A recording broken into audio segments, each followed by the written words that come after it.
მოგესალმებით. მედია კავშირი ობიექტივი პირდაპირ ეთერში განაგრძობს მაუწყებლობას. გადაცემით ახალგაზრდული სული. ჩვენი გადაცემა უკვე დიდი ხანი არ გასულა პირდაპირ ეთერში და ბედნიერები ვართ, ჩვენ რომ კვლავ მე და ესმა ბედნიერები ვართ, რომ კვლავ დაგიბრუნდით პირდაპირ ეთერში და კიდევ მიყვავს ეს გადაცემა. დღევანდელი გადაცემის წამყვანები უცვლელად მე მარიამ კაბანაძე და ესმა გუმბერიძე გახლავართ. გაგაცნობთ ჩვენს ტელეფონის ნომერს 238805, ხოლო Skype ობიექტივი 2 ლათინური ასოებით. დაგვირეკეთ, გამოთქვით თქვენი მოსაზრება როგორც ყოველთვის და შეგვაღებიანეთ მოკლედ. ხოლო ესმა ჩვენს სტუმრებს წარგიდგენთ და გადაცემის თემას რა თქმა უნდა. მოგესალმებით მეც ჩემი მხრიდან. ხანგრძლივი პაუზის შემდეგ ჩვენ ისევ დაგიბრუნდით, როგორც მარიამა თქვა. და დღეს უნდა ვისაუბროთ არასამთავრობო ორგანიზაციაზე, რომელსაც ქვია კოალიცია დამოუკიდებელი ცხოვრებისთვის და ასევე ამ ორგანიზაციის მიერ განხორციელებულ საქმიანობაზე და ფესტივალზე, რომელიც ცოტა ხნის წინ სექტემბერში ჩატარდა. და ჩვენი სტუმრები კი დღეს არიან ქალბატონი მაია ბიბილეიშვილი, კოალიცია დამოუკიდებელი ცხოვრებისთვის გამგეობის წევრი და კავშირი ბავშვი ოჯახის საზოგადოების ხელმძღვანელი და ბატონი გიორგი ძნელაძე, კოალიცია დამოუკიდებელი ცხოვრებისთვის ხელმძღვანელი. მოგესალმებით. ბატონი გიორგი Skype-ით შემოგვიერთდება. ქალბატონი მაია, პირველი კითხვა თქვენთან მექნება, თუ შეიძლება მოკლედ რომ გვითხრათ, ჯერ კოალიციის შესახებ რა ორგანიზაცია არის, როგორი რა კავშირი აქვს მას თქვენს დღის ცენტრთან და ასევე შემდეგ ფესტივალზეც რომ მოგვიყვეთ ორიოდე სიტყვით.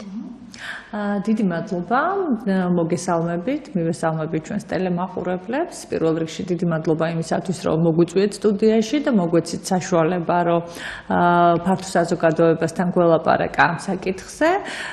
როგორც ესმა აღნიშნა, მე გახლავართ კოალიცია დამოუკიდებელი ცხოვრებისათვის გამგეობის წევრი და ასევე არასამთავრობო ორგანიზაცია ბავშვი ოჯახის საზოგადოებას თავმჯდომარე.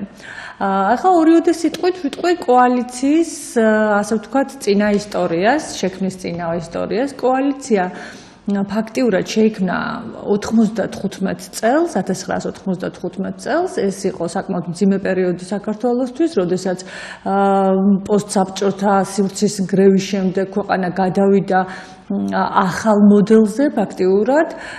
იყო ძალიან დიდი სირთულე, ბევრი სოციალური გაჭირვება და პირდაპირ რომ თქვა ამ ადამიანებისთვის, შეზღუდული შესაძლებლობის მქონე პირებისთვის არავის არ ეცალა, სახელმწიფო უკვე უძლური იყო, უზრუნველყო მათთვის სამედიცინო დახმარება და მყარი სოციალური გარანტიები და ფაქტიურად აი სწორედ მაშინ წამოვიდა ესეთი ინიციატივები, რომ შეიქმნა არასამთავრობო ორგანიზაციები, ძირითადად თვითონ შეზღუდული შესაძლებლობის მქონე პირებისგან, მოტივირებული პირებისგან და ასევე მშობლებისგან. ჩვენ ვართ პირველი მშობელთა გაერთიანება, სწორედ მაშინ ჩამოყალიბდა ჩვენი ორგანიზაცია, რომ მშობლებს გაერთიანებული ძალისხმევით გვეზრუნა ჩვენი შვილების და არა მარტო ჩვენი შვილების კეთილდღეობისათვის. და ამ პერიოდში სწორედ ძალიან სწრაფად მივხვდით, რომ ეს არასამთავრობო ორგანიზაციები, რომლებიც ვოპერირებდით და ვცდილობდით, რომ რაიმე შეგვეცვალა ამ ქვეყანაში, ცალკეული ძალისხმევით ფაქტიურად განწირული იყო წარუმატებლობისთვის და დადგა დღის წესრიგში ეს აუცილებლობა, რომ ეს ორგანიზაციები გავერთიანებულიყავთ ერთ გუნდად და ერთობლივი ძალისხმევით ყოფილიყო როგორც ძლიერი ლობი სახელმწიფო სტრუქტურებზე, რომ გვეზრუნა სწორედ ამ ადამიანების დამოუკიდებელი ცხოვრებისათვის. ეს იყო სწორედ ის წინაპირობა, რამაც შექმნა კოალიცია. ალბათ გიორგი უფრო დაწვრილებით და დეტალურად ისაუბრებს ამ საკითხზე. ცხადია, ეხლა დღესაც სწორედ ის, რომ არაადაპტირებული გვაქვს გარემო და არ არის ხელმისაწვდომი შეზღუდული შესაძლებლობის მქონე პირებისათვის, იმის მიზეზით არის, რომ გიორგი სტუდიაში არ არის და ამის გამო მოუწია Skype-ით ჩართვა და თქვენ ალბათ წარმოგიდგენიათ რა სიტუაცია იქნებოდა იმ პერიოდში, რომელ წლებზეც ახლა ვსაუბრობდით. რაც შეეხება თქვენს მეორე შეკითხვას, რომ რა კავშირი აქვს ჩვენს დაუშვათ მიმდინარე პროექტებთან, მინდა აღვნიშნო, რომ ჩვენი ორგანიზაცია არ არის მხოლოდ შემოფარგლული დღის ცენტრის საქმიანობით, გვაქვს სხვა პროექტებიც, რომლებიც არის სხვადასხვა დონორი ორგანიზაციების დაფინანსებით და იმ წლებიდან მოყოლებული ჩვენ ვცდილობთ რომ ვიზრუნოთ ბავშვების, ოჯახების მხარდაჭერაზე და მათ ინტეგრაციაზე საზოგადოებაში. სწორედ ეს ძირითადი იდეა გვაერთიანებს კოალიციაში შემავალ ორგანიზაციებს და მე ვფიქრობ, რომ კოალიცია არის საკმაოდ ერთი თუ ერთადერთი არა, ერთ-ერთი მაინც ყველაზე ძლიერი ორგანიზაცია, რომელიც რეალურად ცდილობს, რომ შეცვალოს გარემო, როგორც საკანონმდებლო, ასევე ფიზიკური გარემო ამ ადამიანებისთვის, ეს ადამიანები გახადოს უფრო აქტიური, რომ მათ შეძლონ საკუთარი უფლებების დაცვა. მადლობა. ახლა ფესტივალზეც რომ გითხრათ ორიოდე სიტყვით რაში მდგომარეობდა და როგორი ღონისძიება იყო ეს, რა ტიპის შეზღუდვის მქონე პირები იყვნენ ჩართული და რა ტიპის აქტივობები? ესმა ბოდიში ვიხდით თუ რახან გიორგია ჩართული ხებუცეთ გიორგისაც საშუალება რომ ორიოდე სიტყვა თქვას კოალიციაზე და მე ფესტივალზე და ამ თემებზე გადავალთ უფრო თუ ნებას დამთავრდით ხო? რა თქმა უნდა. ბატონო გიორგი, მოკლედ კონკრეტულად უფრო გაგვირჩეთ ინფორმაცია კოალიციის შესახებ და გვიანბეთ. თქვენ როდის ჩაერთეთ ამ ორგანიზაციაში და თქვენ თვითონ შეზღუდული შესაძლებლობის მქონე პირი ბრძანდებით და გვიანბეთ რას ცდილობთ თვითონ შეზღუდული შესაძლებლობის მქონე ადამიანებისთვის? დარწმუნებული ვარ, რომ არ დალღონეს არ ეშველებთ მათთვის. მადლობა რომ მომეცეს საშუალება თქვენი ტელევიზიის საშუალებით ჩავერთო. და კოალიცია თავიდანვე რას გვაძლევს კოალიცია? კოალიციური გაერთიანებები საერთოდ ძალიან მნიშვნელოვანია და ძალიან კარგია. ერთად ძალიან კარგი და როცა რამოდენიმე ორგანიზაცია ერთად დგას და ერთად არის, ეს არის დიდი ძალა, ასე ვთქვათ, ზოგი ბევრი საკითხი და ბევრი პრობლემის გადასაწყვეტად. მაინც ვთქვა, რომ ჩვენ ძალიან დიდი ხანია 97 წელს ვიქმნით, ასე ვთქვათ, როგორც არაბული კავშირი. და რამ გამოიწვია ეს შექმნა? ეს გამოიწვია იმან, რომ ხელისუფლება მაშინ ხანდერც ელაპარაკებოდა, უსინახულოდ ელაპარაკებოდა, მაგალითად, რადოის თქვენი საკითხები თვითმოსარგებლე ხალხი ყოფს აგერ დაჩაგრული და ასე ვთქვათ, ვერ ვახერხებთ მათ უზრუნველყოფა სხვადასხვა პროგრამებით, ჩვენ გვეუბნებოდა უსინახულოდ პრობლემები და რა დროის ეს ცოტა ხანი მოვითმინოთ, მშობლებს როგორც ორგანიზაციებს ჰქონდა რომ თქვენ კიდე ცალკე პრობლემები გაქვთ, მათ ესაუბრებოდა და ასე შემდეგ. გამოდიოდა რომ ერთმანეთისკენ გვამისამართებთ. აქ ამან გამოიწვია რომ ჩვენ ყველა ერთად და შევიკრიბეთ ერთმანეთ ლაპარაკი. ეს ერთმანეთ ლაპარაკი აქტუალურია დღესაც. დღესაც დგას ლაპარაკი უკვე არა ცალკეული ორგანიზაციების გაერთიანებისა ერთ პლატფორმად და ერთ ქსელად, არამედ კოალიციების გაერთიანება, რომელიც ამ მიმართულებით მუშაობენ ერთ ქსელად, ერთ დიდ ძალად. იმიტომ რომ ერთი ხმით უნდა ელაპარაკო ადამიანს. ჩვენ შეიძლება არასამთავრობო ორგანიზაციებმა ერთმანეთში ვიკამათოთ სხვადასხვა სტრატეგიებზე, სხვადასხვა მიდგომებზე, სხვადასხვა პროგრამებზე, პრობლემის სხვადასხვა გადაწყვეტილებაზე, მაგრამ როდესაც ელაპარაკები ხელისუფლებას, უნდა ელაპარაკო ერთი ხმით, ერთი მესიჯები უნდა გაუშვა და ლობირება უნდა მოახდინონ საკითხს. დღეს წელს ჩვენ გვეძლევა საშუალება, იცით ქართველი ოცნების ჩვენი მეგობარი გავიდა პარლამენტში რატიონთან და იქაც გავიდა ისეთი ხალხი, რომელიც ბევრი ისეთი ადამიანი, რომელიც სადაც გული შეწყვიტა შეზღუდული შესაძლებლობის პირთა პრობლემებზე, ჩვენ ვფიქრობთ, რომ მთელი ლობისტური ჯგუფი შევქმნათ ამ მიმართულებით, რათა უფრო მეტი ძალისხმევით, ასე ვთქვათ, შევეცადოთ, გადავწყვიტოთ ის პრობლემები უკვე კანონსაკუთრებულ გზით, რომელიც დღეს ქვეყანაში არსებობს. იცით, რომ რატიფიცირება გაუკეთდა კონვენციას 2014-ში შევიდა ძალაში და ეხლა აუცილებელია, რომ ოქმის რატიფიცირებაც მოხდეს ამ კონვენციას ახლავს ოქმი და ეს ოქმი აუცილებლად უნდა ამ ოქმის რატიფიცირებაც უნდა მოხდეს, რომ ჩვენ გქონდეს საშუალება ქვეყნის გარეთაც, კომიტეტსაც, გაეროს კომიტეტსაც მიმართოთ, თუ აქ ქვეყნის შიგნით არ წყდება პრობლემა. ეხლა რაც შეეხება თვითონ კოალიციურ გაერთიანებას, კოალიციურ გაერთიანება იცით რომ არის როგორც ტიპი ორგანიზაციები, ასე სუბთა სერვის ორგანიზაციებიც არის, ოღონდ ძალიან ცოტა, უფრო მეტი ორგანიზაციები ჩვენთან ტიპი ორგანიზაციებია, ტიპები არიან, რომლებიც სერვისებს ამხორციელებენ და მე ვფიქრობ, რომ ეს არის ექსპერტთა ყველაზე დიდი გაერთიანება. აქ არის ის პოტენციალი, ის ძალა, რომელიც შეძლებს ასე ვთქვათ, ჭირო წინადადებები მიაწოდოს ხელისუფლებას და ყველა საკითხში ჩაერთოს ყველა დონეზე. ჩვენ მუშაობთ ახლა USAID-ის მხარდაჭერით, ეს არის საბჭოების შექმნა მუნიციპალიტეტებში და ეს არის პრემიერთან იმ საბჭოს გაცოცხლება, რომელიც ოდესღაც არსებობდა და რომელიც იქიდან გამომდინარე პირდაპირ გამოაცხადეს როგორც იმპლემენტაციის ორგანო, ფაქტობრივად მოკლეს, იმიტომ რომ არ შეუცვალეს სტრუქტურა. მაგრამ აქეთკენ მივდივართ, შეიძლება ყველაფერი სასიკეთოდ შეიცვალოთ. მომავალი წლების განმავლობაში მე და ჩემ კოლეგებთან ერთად, როგორც არის მაია, რატი, ილინა და ბევრი სხვა ორგანიზაციები, 28 ორგანიზაცია ერთიანებული.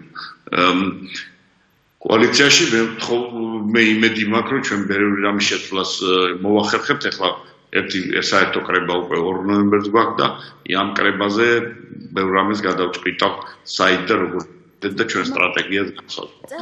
თუ არ ვცდები, არის უკვე გაეროს შეშმოპირთა კონვენციის საქართველოს ხელი მოაწერა 2 წლის წინ და წელს უკვე გაეროს ანგარიში უნდა წარუდგინოს ამ კონვენციის შესრულების შესახებ. მე მაინტერესებს ბატონო გიორგი, თქვენი ორგანიზაციას კოალიციაც გეგმავს სავარაუდოდ ამ ჩრდილოვანი, ანუ არასამთავრობო ორგანიზაციების მიერ ანგარიშის წარმოდგენას და ძალიან საინტერესო იქნება რომ გაუზიაროთ მაყურებელს რა საკითხებზე იქნება ეს ანგარიში ორიენტირებული. და ისტორიულად რომ თქვათ რა განსხვავება არის აი 90-იან წლებში რა პრობლემებსაც აწყდებოდით სახელმწიფოსთან ურთიერთობის კუთხით ვამბობ და დავუშვათ ახლა თანამედროვე დროს როგორი ტიპის პრობლემებს აწყდებთ სახელმწიფოსთან ურთიერთობის კუთხით ზოგადად შეზღუდული შესაძლებლობის მქონე პირთა ორგანიზაციები.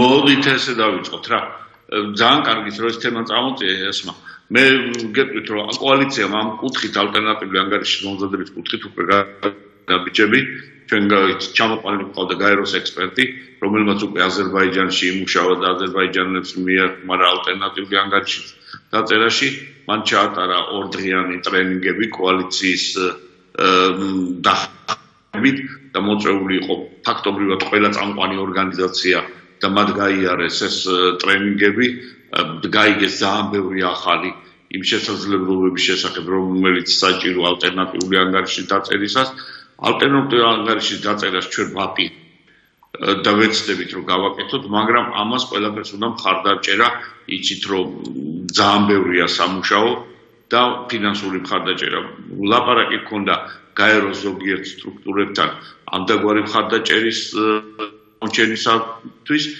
შეიძლება ეს იყოს გაეროს ორგანიზაცია რომელიმე ან სხვა დონორი, მაგრამ დონორის გარეშე ჩვენ ძალიან გაგვიჭირდება ალტერნატიული ანგარიშის დაწერა. ალტერნატიული ანგარიში მიმართული იქნება ზუსტად იმ სახელმწიფო ანგარიშის ასე ვთქვათ შესაფასებლად, რომელიც უკვე გამოქვეყნდა და მე მინდა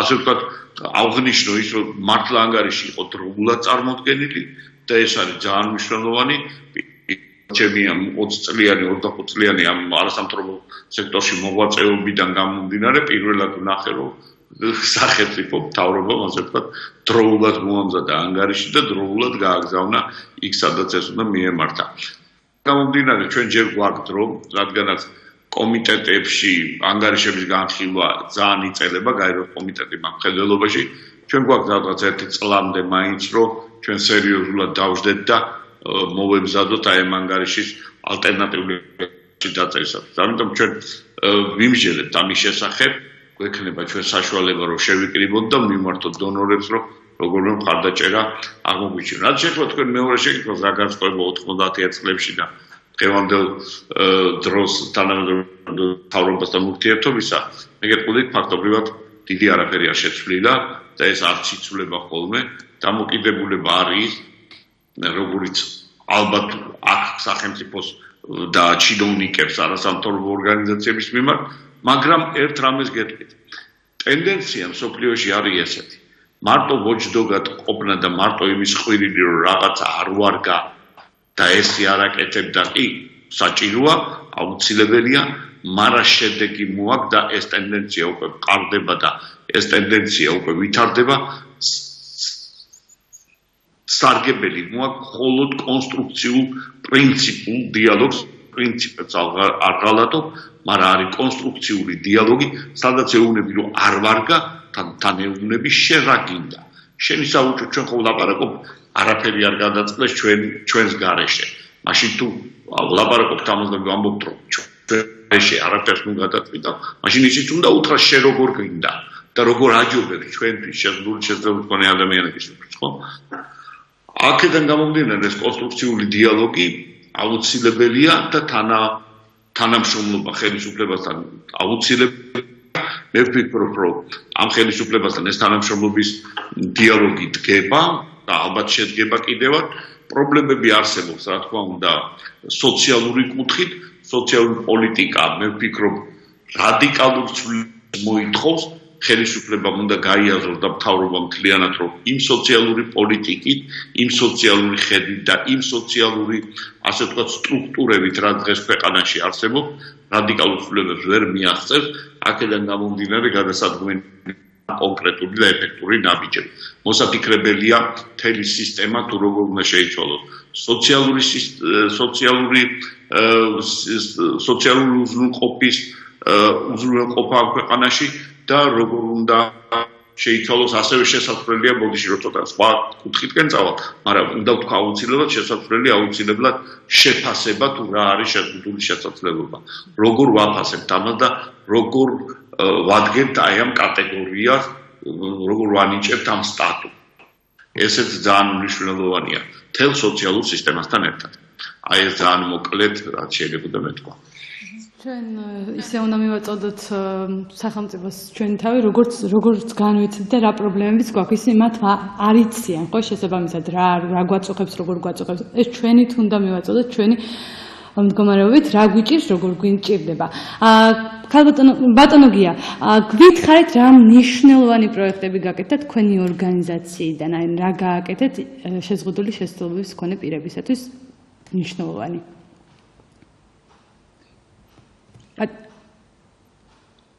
ბატონო გია, გესმით? ბატონო ვერ გავიგე ბოლოში. რა მნიშვნელოვანი პროექტები გაკეთდა მეთქი კოალიციამ რა გააკეთა მნიშვნელოვანი პროექტები თქო? ძალიან დიდი ხანი და თავის ჩამოწოლებით დავიწყე. მოკლედ მაინც გვიამბეთ, რომ გავაცნოთ საზოგადოებას კოალიციაში. ფაქტობრივად რაც გაკეთდა ბოლო 4 წლის განმავლობაში, ეს იქნებოდა სამოქმედო გეგმების შემუშავების ხელშეწყობა, საბჭოების შექმნა, ასე ვთქვათ, ადგილობრივი ორგანიზაციების განვითარება და ხელშეწყობა, რეგიონულ ორგანიზაციებს გულისხმობ ორგანიზაციების ხელშეწყობა და განვითარება, რეგიონებში საბჭოების ჩამოყალიბება და ასე შემდეგ. ფაქტობრივად ყველა ბოლო პერიოდში განხორციელებული აქტივობა შეზღუდულ შესაძლებლობის მქონე პირთა რაც იყო კოალიცია იყო ჩართული, რა თქმა უნდა USAID-ის მხარდაჭერით, ეს იყო ძალიან მნიშვნელოვანი მომენტები. კოალიციამ ასევე შეძლო შექმნა პირველი სოციალური საწარმო, პრეცედენტო საწარმო რეგიონში და მე ვთქვი პოსტსაბჭოთა კავშირის სივრცეში, ეტლების წარმოების კუთხით, სადაც პირები არიან დასაქმებული და ბევრი რამ. თუ ახალ რაღაც პერსპექტივებზე ვილაპარაკებ, ჩვენი პერსპექტივა და ჩვენი ხედვა არის, რომ ფაქტობრივად უნდა მოვახერხოთ, რომ ჩვენი სახელი, რასაც ქვია კოალიცია, დამოუკიდებელი ცხოვრებისათვის. ყველაფერი გავაკეთოთ იმისთვის, რომ შეზღუდული შესაძლებლობის მქონე პირების დამოუკიდებლობის ხარისხი, ცხოვრების დამოუკიდებლობის ხარისხი გაიზარდოს და ამისკენ უნდა გადავდგათ ნაბიჯი. ფაქტობრივად ქვეყანაში უნდა შეიქმნას დამოუკიდებელი ცხოვრების ცენტრი, სადაც ერთი ფანჯრის პრინციპით ყველა ნებისმიერი ადამიანი მიიღებს ზუსტ კარგ ინფორმაციას და ზუსტ კარგ ხარდაჭერას, ადვოკატირებას თავისი პრობლემები, თავისი ასე ვთქვათ თავის საკითხების მომენტ მას წარმოეშვება, ხო? არ უნდა იყოს გაფანტული ყოველივეს. მე მინდა რომ ანალოგი გადმოვიღოთ ისეთი როგორიც არის შეერთებულ შტატებში დამოუკიდებელი ცხოვრების ცენტრებისა, რომელსაც სახელმწიფო აფასებს. და ეს არ ნიშნავს იმას, რომ შენ სახელმწიფოზე ხარ დამოკიდებული, შენ ვერ შეძლებ ადვოკატირებას, ვერ გაწევ სერვისს და ასე შემდეგ. ეს არის ძალიან მცდარი შეხედულება და ეს შეხედულება წარსულ საუკუნეს უნდა ჩავაბაროთ. ბატონო გია, მე ძალიან მინდა გავიხსენო სამართლებრივი შშმპ-თა სამართლებრივი ადვოკატების პროექტი, რომელიც კოალიციამ დაასრულა ალბათ ხო უკვე 2016 წლის სექტემბერში.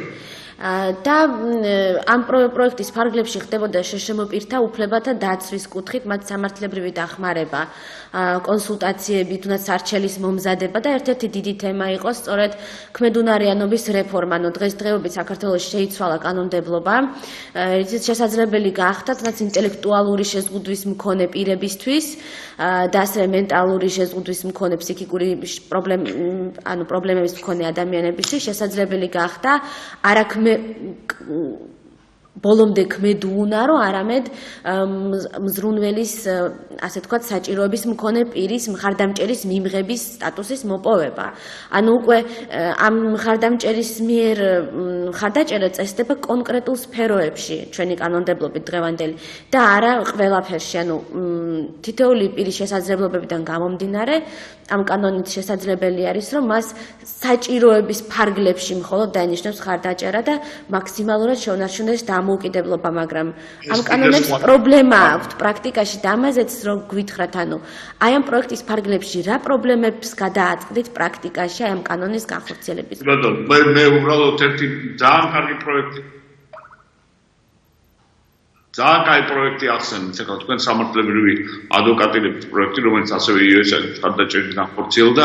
ეს პროექტი არის ძალიან მნიშვნელოვანი, იმიტომ რომ სამართლებრივი ადვოკატირების განხორციელება ეს არის ის მიმართულება, რომელსაც არა მარტო კოალიცია აკეთებს, სხვადასხვა ორგანიზაციები აკეთებენ, ის რაც შეიცვალა ქმედუნარიანობასთან დაკავშირებით ახალგაზრდა იურისტების სარჩელი იყო ერთ-ერთი ჩვენი კოალიციის ორგანიზაცია მშობელმა შვიდის ასე ვთქვათ, კეისი წაიღეს საკონსტიტუციო სასამართლოში და ამ კეისიდან გამომდინარე შეიცვალა უკვე საკონსტიტუციო სასამართლომ მიიღო გადაწყვეტილება, რა გადაწყვეტილების საფუძველზეც თამარ ყორძაიას მე მინდა არ დავუყარგო ის მადრიდ და ის ყვაწყლით, რომელიც ამ ადამიანმა გააკეთა, თამარ ყორძაიასა და სხვა ორგანიზაციების, ჩართული ორგანიზაციების დიდი ვთქვათ ძალისხმევით შეიცვალა უკვე კანონმდებლობა, მართალია რომ უკვე მხარდამჭერის ინსტიტუტზე გადავდივართ, მაგრამ ეს არის ურთულესი რეფორმა. ამ რეფორმით აუცილებლად ამ რეფორმის ფარგლებში ძალიან ბევრია ჯერ გასაკეთებელი. პირველნაბით ვთქვათ, გაუთუცნობიერება სოციალური მუშაკების, იურისტების, მოსამართლეების გაუთუცნობიერება საშინელ შედეგებს გვაძლევს. ჩვენ ნახეთ ახლა სახალხო დამცველის მოხსენება, სადაც ვახტმენაბდების კოლევა მოვისმინეთ და ამ კოლევის შედეგები დაიდო, სადაც ასე ვთქვათ, ძალიან შაბლონურ გადაწყვეტილებებს იღებს მოსამართლე და აბსოლუტურად მხარდაჭერის ინსტიტუტები სახელი შეეცვალა მხოლოდ მეურვეს მხარდამჭერით და მეტი შინაარსობრივად ცვლილებები არ მომხდარა. აი ეს შინაარსობრივი ცვლილებები როგორ უნდა მივახციოთ, როგორ უნდა მივიდეთ აქამდე, ეს არის ძალიან მნიშვნელოვანი. ფაქტობრივად პირველად წელს მოხდა, რომ იმ ადამიანებს, ვისაც ჰქონდა ქმედუნარო სტატუსი, წელს ეს გადადგა ნაბიჯი და არჩევნებში მათ მიცა თავარი უფლება, არჩევნებში მონაწილეობის უფლება. და ეს ძალიან მნიშვნელოვანი იყო, მაგრამ აქაც ბევრი ხარვეზები გამოიკვეთა და ეს ყველაფერი საჭიროებს შემდგომ მუშაობას, შემდგომ მხარდაჭერას და მე იმედს ვიტოვებ, რომ ეს ყველაფერი გაგრძელდება და ეს 7 კეისი დადო უკვე ჩვენმა ორგანიზაციამ ამ პროექტის ფარგლებში და ჯერნულ სასამართლომდე 1-2 მიდის ნელ-ნელა და ვნახოთ. მე ვამბობ სერიოზულ კეისებზე, რომელიც ფაქტობრივად პრეცედენტული კეისები იქნება და შევხედოთ რა რეზულტატი დადგება.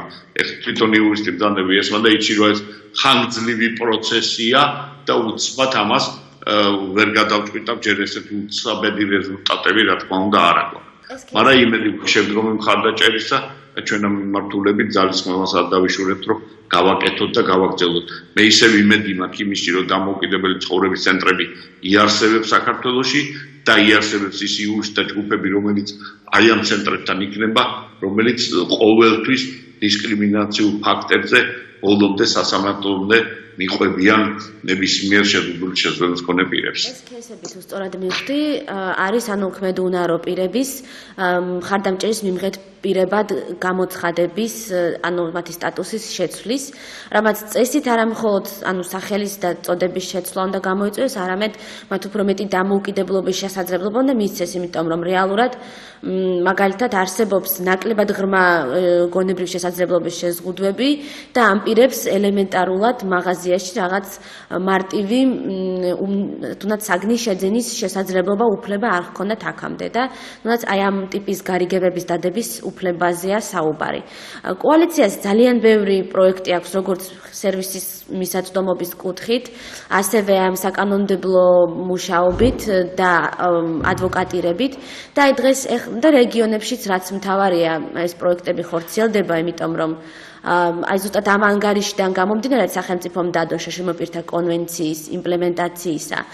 ძალიან ცხადად ჩანს, რომ სერვისები არის ძირითადად თბილისში და გაცილებით ნაკლები სერვისი არის მაინც უფრო რეგიონებში. ახლა კი ქალბატონ მაიასთან მინდა გადავიდე კითხვით, სწორედ აი იმ ფესტივალთან დაკავშირებით, რომელიც ერთ-ერთი სერვისთან დაკავშირებული პროექტია, ხო ალბათ? ძალიან დიდი ბოდიში. ქალბატონ მაია ძალიან დავჩაგრეთ, მაგრამ ბატონ გიასთან მაგ ერთი შეკითხვა, ძალიან დიდი ბოდიშის მოხდეთ. ბატონო გია, ადაპტირების კუთხით ხდება ისე, რომ აი მაგალითად ავტობუსები შემოუშვეს ეტლიანებისთვის. მაქვს ესეთი შეკითხვა, შეიძლება ძალიან ცუდად ვკითხულობ ახლა, მაგრამ მაინც უნდა დაგისვათ ეს შეკითხვა.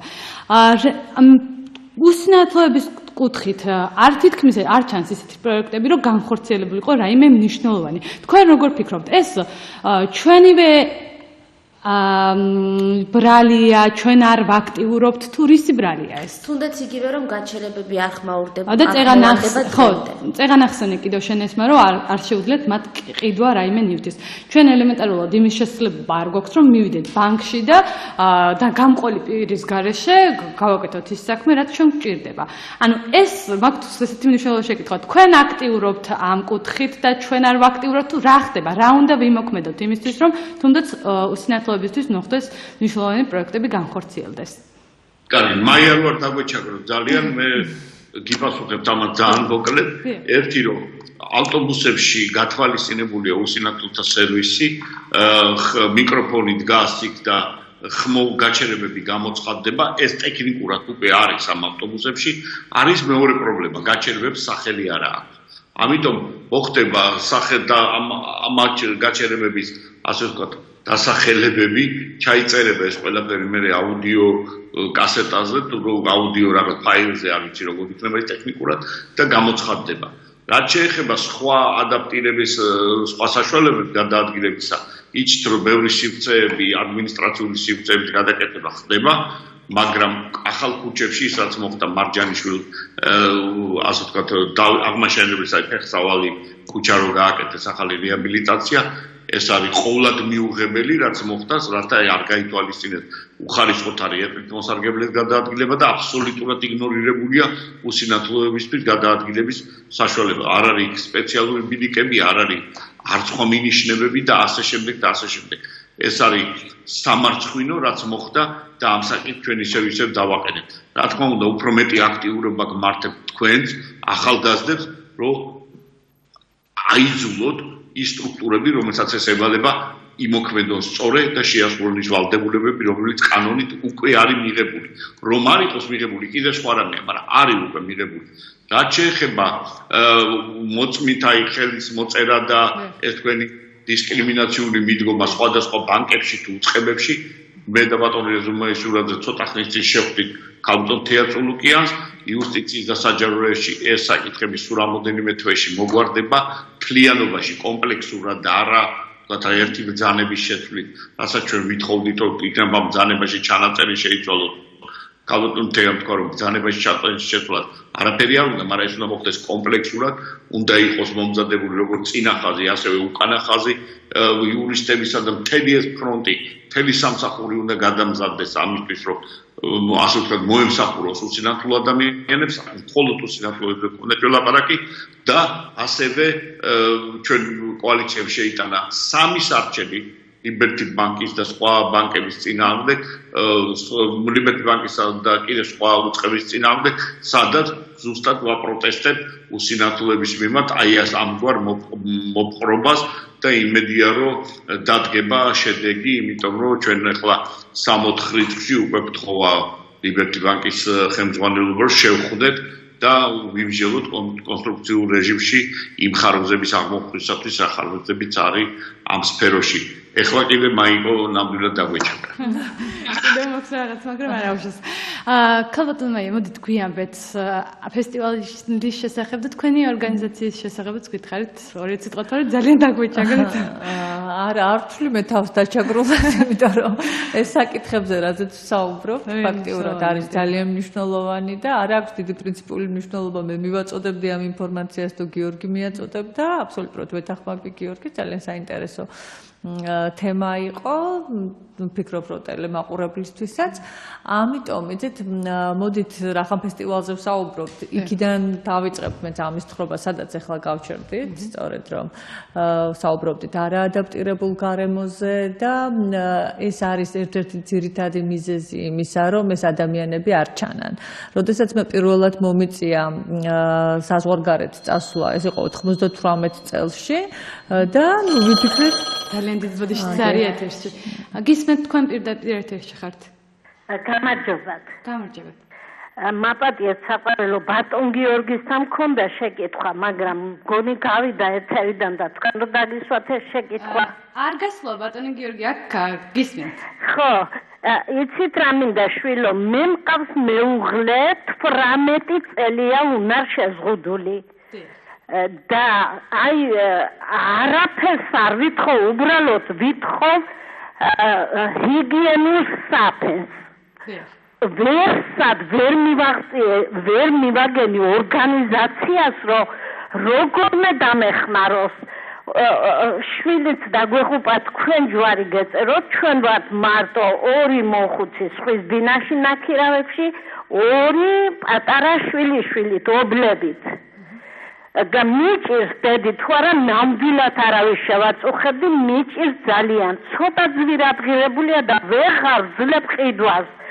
ჯანდაცვის სამინისტროს მიუმართე განცხადებით და უარი მიპასუხა.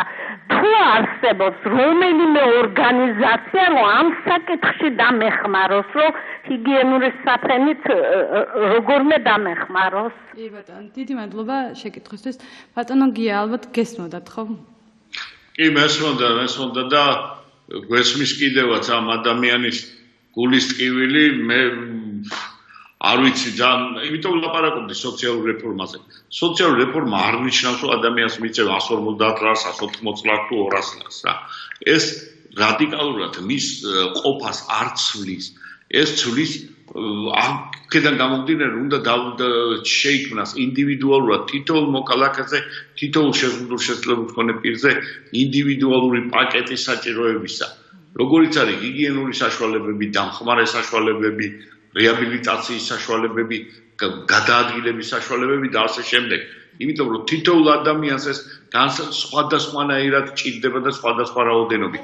ჩვენ მუშაობთ სამინისტროთან დავასრულეთ, სამინისტროთან შექმნილია ამდაგვარი ჯგუფი, რომელიც გაეროს დახმარებითაა შექმნილი, რომელიც მუშაობს აი ამ სტატუსის შექმნის საკითხთან დაკავშირებით, რომ სტატუსი მორგებული იყოს საჭიროებაზე, მაგრამ ამ ადამიანს დღეს უჭირს. ვერ ასე ვთქვათ, ვერ დაელოდება ხვალინდელ დღეს. მე ერთ რამეს ვეტყოდი, კოალიცია თავის შესაძლებლობის ფარგლებში თუ დაგვიჭირდება დროულ რაღაც ერთჯერად ან ორჯერად დახმარებას გავუწევთ ამ ქალბატონს თუ თქვენ მერე მიცემთ ჩვენ კოორდინატებს, ეს არის კედიას ქუჩა 7 ნომერი და იქნებ მოგვაკითხონ ან დარეკოს კოალიციაში და არ არის პრობლემა რაღაც დახმარებას თქვით ბარემ და ნომერი მოდი დავიტოვეთ და თუგნება 2-25-69-09. ქალბატონმა იმედია გაიგო და დაგიკავშირდება თავისუფლად, მგონი კიდევ ზარია ეთერში. მოგესალმებით, თქვენ პირდაპირ გისმენთ. მოგესალმებით, განაცვლეთ. დიახ, გისმენთ. გესმით? დიახ, გისმენთ. ვარ 79 წლის. უსინათლო 10 წელიწადია ვერ ვხედავ. ოპერაციების შემდეგ საერთოდ დავბრუნდი. ვერ მივახციე იმას, რომ მომცენ ჯგუფი, სადაც კი მივედი, ფული გადაიხადები. თქვენ დალათულიშვილებო, ფული რომ მქონდეს, თქვენთან კი არ მოვიდოდი მეთქი, მეუცხარი კაცო. ცნობა რომ მომცენ გამჩინჯო და ჯგუფი დამედგინო, ფული უნდა გადავიხადო. დან დიაბეტი მაქვს. 30 ლარის მარტო წამალი მინდა თვეში. სამ თითო ტაბლეტს დღეში, ხო? მე სხვა არ ვსვამ, სხვა არაფერს არ ვითხოვ. ვერ ავიღე ცნობა, რა ვქნა? ჯგუფი ვერ ავიღე. სამწუხაროდ ძალიან ცუდ მდგომარეობაში ხართ, მაგრამ ჩვენ ამ საკითხში არ ვართ კომპეტენტურები და ჩვენ დახმარებას ვერ შეძლებთ. იურისტი შეუძლია მოვიდეს იურისტთან, აი ამ კონსულტაცია რაღაც გაუგებრობასთან არის ადგილი, იმიტომ რომ პირველადი ჯგუფის დადგენა აბსოლუტურად უფასოა და შეუძლია ჯგუფის დადგენაზე უარი არავინ სტატუსის განსაკუთრებაზე არავინ უარი არ უნდა უთხრათ. ჩვენ გვყავს იურისტი კოალიციაში, ჯერჯერობით ის სამი თვე კიდე იმუშავებს ჩვენთან, ჩვენ ამის შესაძლებლობა გვაქვს მოგზავნეთ დაგვიკავშიროს კონკრეტული ესეთ წინადადებით და ჩვენ შეძლებით როგორად მივცემთ შევადარიგებას თუ როგორ უნდა მიაღწიოს სტატუსის დადგენას ყოველგვარი გადასახადების გარეშე. მე ვფიქრობ, რომ პირველადი სტატუსის განსაზღვრა მე როგორც მახსოვს ყოველგვარი ანაზღაურების გარეშე ხდება. მოდით, ქალბატონო მაია, ძალიან დიდი ბოდიში. კარგით, გადავიდეთ ამ ფესტივალის საკითხზე, რომელიც არის, დიახ, ეს ბუნებრივი მოვლენაა, მე მგონი, როდესაც სატელევიზიო ეთერში უფრო მეტად სოციალური პრობლემები იჟღერებს, სამწუხაროდ საქართველოში ძალიან ბევრი სოციალური პრობლემაა და ხშირად საქმეში ჩაუხედავი ადამიანისგან არის კიდეც საუბარი, რომ რა დროს ცეკვა, რა დროს ფესტივალია, ხო, სიმღერა, როდესაც სოციალური პრობლემებია უგვარებელი, მაგრამ დამერწმუნეთ, ესეც ძალიან მნიშვნელოვანია იმ ადამიანებისათვის, იმ შეზღუდული შესაძლებლობის მქონე პირებისათვის, რომლებსაც გააჩნიათ გარკვეული ტალანტი, რომ აჩვენონ საკუთარი შესაძლებლობა ფართო საზოგადოებას. სწორედ ეს ფესტივალი, რომელიც ჩატარდა სექტემბრის თვეში ბაქოში, ეს არ იყო პირველი წარდგინება საქართველოს დელეგაციის 2 წლის წინ, ასევე ბაქოში ჩატარდა ფესტივალი, რომელსაც ჰქვია აღმოსავლური ზღაპარი და ამ ფესტივალზე მონაწილეობას იღებს ძალიან ბევრი ქვეყნებიდან, ძირითადად ყოფილი საბჭოთა კავშირის ქვეყნებიდან არის წარმომადგენლები, სხვადასხვა ორგანიზაციები და შეზღუდული შესაძლებლობის მქონე ადამიანებს აქვთ საშუალება, რომ აჩვენონ თავიანთი უნარები საზოგადოებას. ჩვენგანაც წინა წელს როდესაც წინა ჯერზე ვიყავით წარდგენილები, იყო უსინათლოთა კავშირის ვოკალური ანსამბლი, მაშინ ნანა წარდგენილი და ყრუთა კავშირის ჯგუფი იყო წარდგენილი, მათ პანტონიმის თეატრი გაიტანეს, რომელიც ასევე ძალიან წარმატებული იყო. ამჟამად ისევ ჩვენი მასპინძლების მოთხოვნით არ შევცვალეთ, ასე ვთქვათ, და უსინათლოთა კავშირის გუნდი ნანა ისევ იყო წარდგენილი, აი მარიამი არის ჩვენი ერთ-ერთი მონაწილე. მრავალმხრივ ნიჭით დაჯილდოებულია და რომელსაც გადაცემის წაყვანა ჩინებულად გამოდის. და ასევე რაც ძალიან ახალია საქართველოს სივრცეში, პარა წყვილი წავიყვანეთ, პარა ცეკვების წყვილი. პარა ცეკვა სრულიად ახალი არის, შეიძლება ესე ითქვას, სულ რამოდენიმე წელიწადს ითვლის. რომ განმარტოთ ეს რას ნიშნავს? ეს არის დიახ წყვილი იყო იტო ქარქიშვილი გორიდან, სხვადასხვა რეგიონების ნაკლებ ჩართულობაზე ვთქვით და ძალიან მიხარია, რომ საშუალება მოგვეცა, რომ გორის ჩართულიყო და წარმოდგენილი ყოფილიყო. იტო არის ეტლით მოსარგებლე პირი და მისი მეწყვილე ნუცა იყო წარმოდგენილი, რომლებმაც არაჩვეულებრივი ცეკვა წარმოგვიდგინეს და ვფიქრობ, რომ მათ დიდი მომავალი და დიდი პერსპექტივა აქვს, სხვადასხვა ძალიან დადებითად იყო და ძალიან თბილად მიიღო მაყურებელმა ეს ცეკვები, ასევე ვოკალური ჯგუფის გამოსვლა და ჩვენი ფინალური ნომერი, რომელიც იყო თბილისო, ფაქტიურად ესე ყველა დიდი იმითი ვისაც შეეძლო მისამღერი ყველა ერთად ვღეროდით მთელი დარბაზი და ჩემთვის ძალიან ამაყი ვიყავი, რომ ეს ჩვენი წარმატებაც იყო ცხადია ორგანიზატორების და ვფიქრობ, რომ ესეთი ტიპის ფესტივალები თვითონ ამ ადამიანებსაც აძლევენ სტიმულს იმისათვის, რომ მეტი იშრომონ, მეტი გააკეთონ, უფრო ფართო საზოგადოების წინაშე გავიდნენ და ეს ასპარეზი კონდეს. წეგან ჩვენ საუბრობდით ეთერს მიღმაც და ამ ამბავზე მინდა მაინც აღნიშნო, რომ ძალიან კარგია, რომ ესეთი ტიპის ფესტივალები ტარდება, მაგრამ სადღაც მაინც გული მწყდება ხოლმე, რომ ეს მაინც ცალკეა და სეგრეგირებულია თითქოს ესეთი ტიპის ფესტივალი, როდესაც ბევრ ადამიანს, მაგალითად თქვენ გუნდს აქვს საშუალება, რომ თუნდაც ჩვეულებრივი სიმღერის ფესტივალზე მიიღონ მონაწილეობა და ეს იყოს ინკლუზიური, რომ დავკონკრეტები, ეს იყო ანუ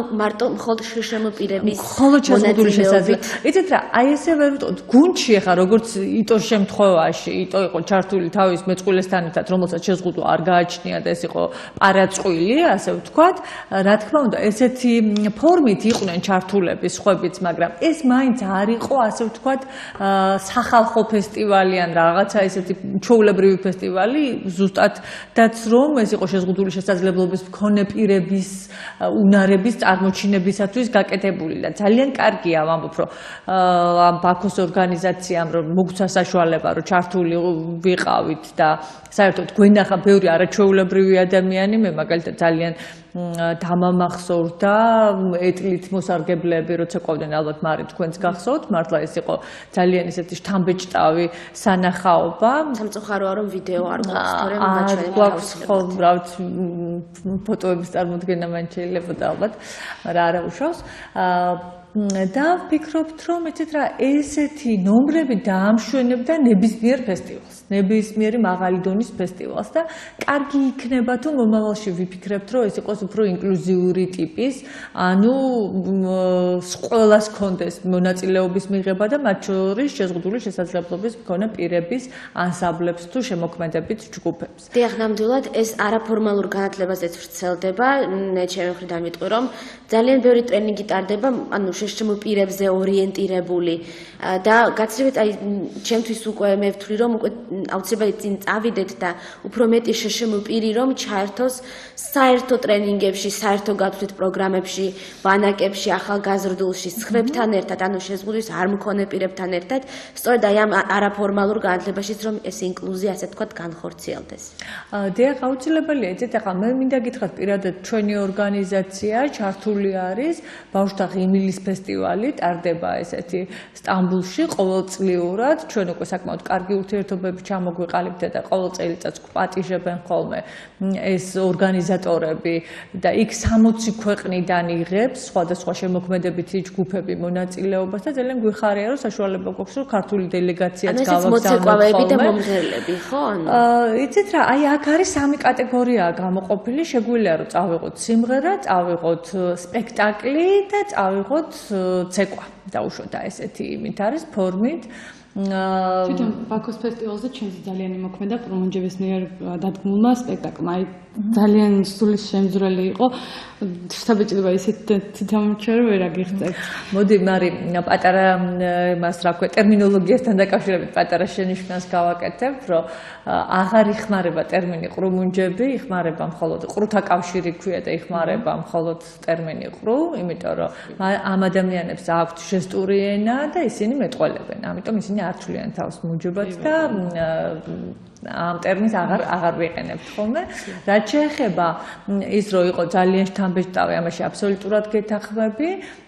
სხვათა შორის ჩვენი ყრუთა კავშირიც იყო წასული ყრუთა კავშირის ანსამბლი ლილე, რომელიც მოცეკვავეთა ანსამბლია და თქვენ ალბათ კარგად გახსოვს, იმიტომ რომ პროექტ ნიჭიერში იღებდნენ მონაწილეობას და საკმაოდ რეზონანსური იყო ეს პროექტი, ისინიც იყვნენ საერთაშორისო ფესტივალზე წასული და საკმაოდ წარმატებულად დაგვიბრუნდნენ და იცით რა, ზოგადად ესეთი გასვლითი ღონისძიებები სხვადასხვა ფესტივალში მონაწილეობის მიღება, რა თქმა უნდა, ანგრევს იმ სტერეოტიპებს, რომ ეს ადამიანები არიან სულ ქველმოქმედების ობიექტები და მხოლოდ დახმარების მიღები და ძალიან მივესალმები და ვფიქრობ, რომ მეტი მხარდაჭერა უნდა კონდეს, თუნდაც ჩვენი კულტურის სამინისტროდან იქნება, ჩვენ ახლა რაც ვახსენე რომ გვიწვევენ სტამბულის ფესტივალზე, ყველაფერს ხარჯებს იღებენ ორგანიზატორები, მხოლოდ საჭიროა გზის ფულის მოპოვება, ამ შემთხვევაში რომ ჩავიდეთ სტამბულამდე და ბოლო წლებია ტრადიციულად გვაფინანსებს ქალაქ თბილისის მერია. და სწორედ აქედან გამომდინარე სხვა რეგიონის გუნდებს არ აქვთ ფაქტიურად საშუალება რომ ჩაერთონ. ქალაქ თბილისის მერია იღებს ამ დაფინანსებას და იღებს ამ ხარჯს თავის თავზე, თუმცა ეს არ არის ცენტრალიზებულად, უფრო ესეთი ასე ვთქვათ სტიქიური სახე აგროვებს და ხო და სხვა რეგიონებიდან არ არის ხოლმე ეს ინიციატივა და სულ არის ხოლმე იმაზე საუბარი რომ არ არის შესაბამისი მუხლი. იქნებ ამაზეც ვიფიქროთ, რომ სიტყვაზე ვთქვათ კულტურის სამინისტრომ დაუჭიროს მხარი ესეთი ტიპის ფესტივალებში ამ ადამიანების მონაწილეობის მიღება და მესმის, რომ ეს არ არის დაუშვათ სუხიშვილების ანსამბლი და არ არის რაღაცა ისეთი, რომ ძალიან პოპულარულები, მაგრამ თუნდაც ეს მცირე ინიციატივები ამიჯერეთ, რომ არის სახელმწიფო ამ ადამიანებისთვის ძალიან მნიშვნელოვანი. ხალბატონო მაია, ძალიან ცოტა დრო დაგვრჩა, მომდით სულ 2 სიტყვით. ამ ფესტივალების შესახებ თქვენი ძებთ ფესტივალებს თუ თვითონ გიკავშირებენ? ეს გითხარით და ძალიან ხოთ გითხარით თვითონ კოალიციის ინფორმაციის შესახებ მივაწოდოთ საზოგადოებას კიდევ რომ შეიძლება ზოგმა ყური ვერ მოკრა და რომ დაუკავშირდეს კოალიციის ინფორმაცია მივაწოდოთ ტელეფონის ნომერზე და კოალიციის ტელეფონის ნომერი არის 235-66-09 მისამართი ქალაქ თბილისი კედიას ქუჩა ნომერი 7. რაც შეეხება ფესტივალებზე ინფორმაციას, ვინაიდან კოალიცია საკმაოდ კარგი კონტაქტები აქვს, უკვე ისე არის რომ ვიკავშირდებიან, გვთავაზობენ და არის ძალიან ბევრი შესაძლებლობების მომცემი, ამიტომ იმეგობრეთ ჩვენთან, მობრძანდით, ერთად ვიყოთ და ვეცადოთ რომ შევცვალოთ საზოგადოება უკეთესად. მე ბატონ გიასთან ერთი კითხვა მაქვს, მესმის, უბრალოდ ძალიან მნიშვნელოვანია ჩემი აზრით.